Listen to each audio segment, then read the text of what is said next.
ولو عجبتكم الوصفة دي ما تنسوش تحطوا لايك وتشتركوا في قناتي وتفعلوا زر الجرس عشان يوصلكم مني كل جديد. اللهم صل وسلم وبارك على سيدنا محمد وعلى آله وصحبه أجمعين. ازيكم عاملين ايه؟ يا رب دايما تكونوا بخير وفي أحسن صحة وفي أحسن حال. يوم جديد وفيديو جديد. عامل ان شاء الله النهاردة الممبار بالخلطة الجبارة. زمان كان اساسي في اي اكلة، دلوقتي بيسموه الايه مقبلات. شوف ازاي.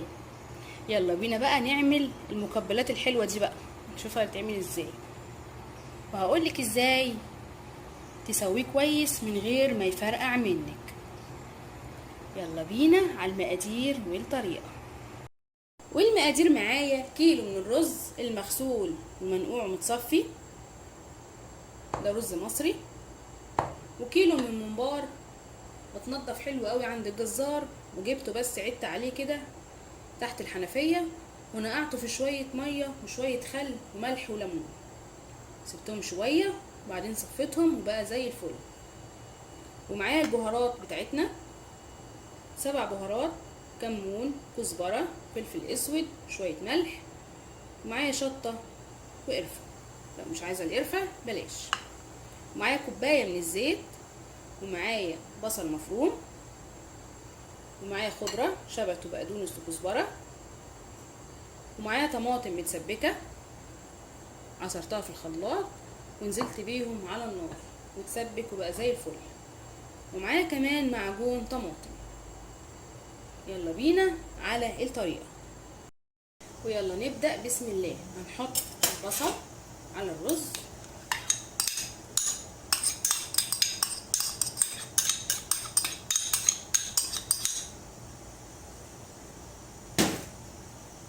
والبهارات ونقلب.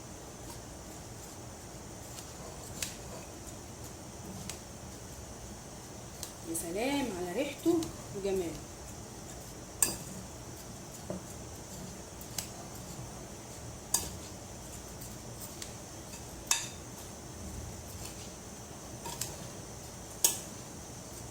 حلو قوي.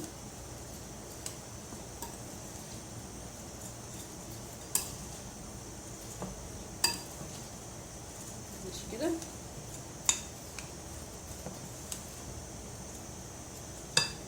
نحط الخضرة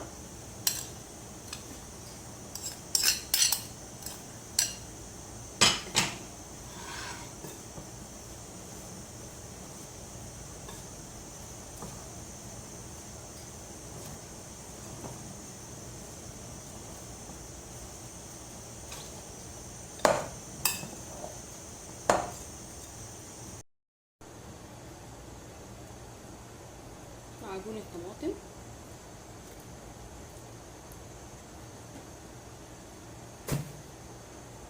ننزل كمان للصلصة.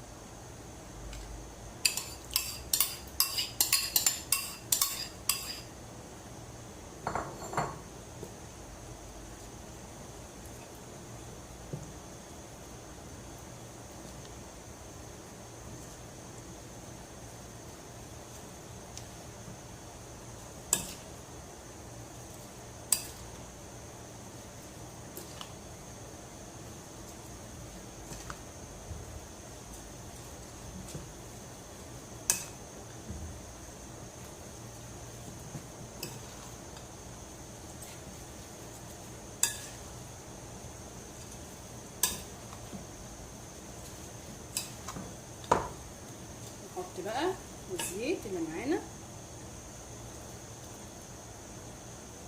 شوية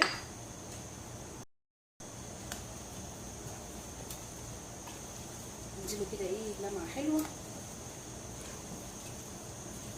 بعدين فلفل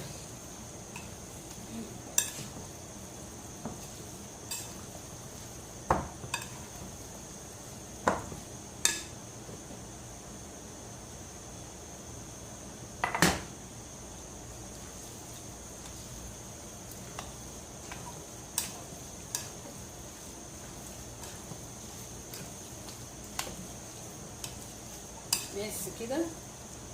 الخلطة جاهزة او الحشوة وكله تمام. يلا بينا على الممبار. يلا بسم الله الرحمن الرحيم. هنجيب كده اول واحدة الدهون لجوه، هي عشان خارجة من التلاجة فكشة شوية.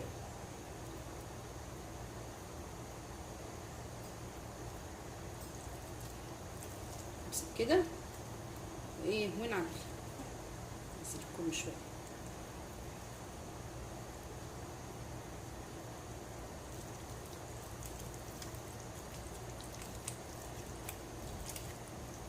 صباع يحشي والتاني يمسك.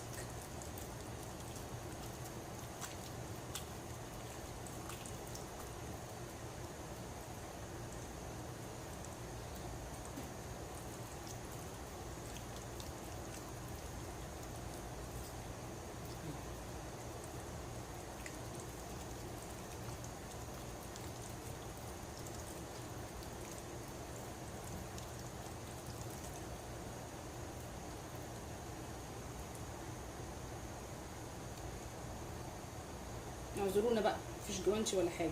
نجيب الناحية التانية ونكمل. انا بس بوريكي في الاول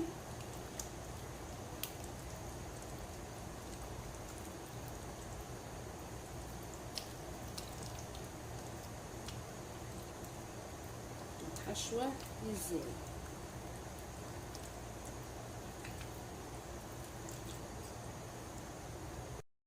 اهو شايفين، متزوديش الحشو عشان ما يفرقعش او يفتح منك. وما شاء الله خلصت اهو كل الكمية بتاعه الرز، وفاض كمان شوية ممبار هشيلهم في الفريزر، هبقى استعملهم ان شاء الله مرة تانية. عندي مية بتغلي، حطيت عليها عود قرفة، ورق لوري، حبهان بودرة، وبصلاية حلوة. ننزل بقى بالممبار، نخليه بالشكل ده كده عشان ينزل على نفس الشكل.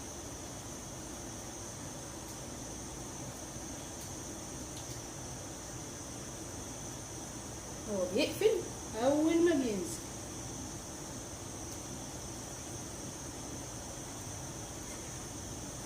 فاضل ايه؟ الرز اللي حواليه.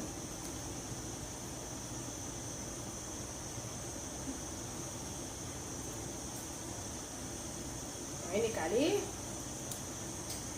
عشان ما يتهريش منك.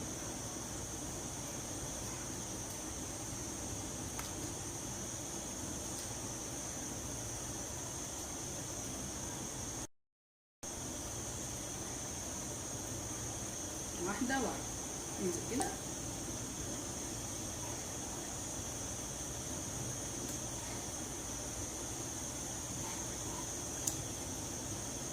ماشي.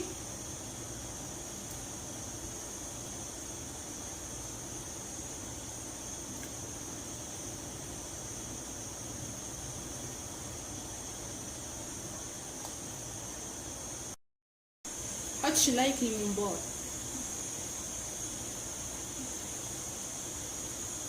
هيغلي شوية وبعدين نوطي عليه.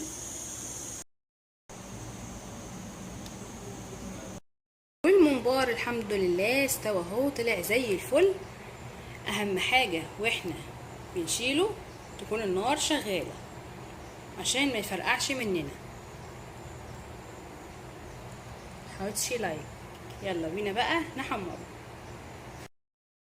هنحمره كده في الزيت. بسم الله الرحمن الرحيم.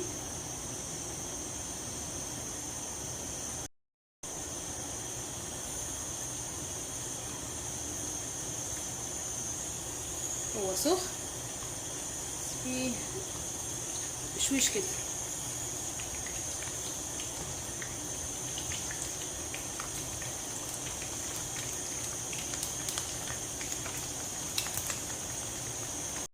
شايفين مدينا وش احمر وجميل.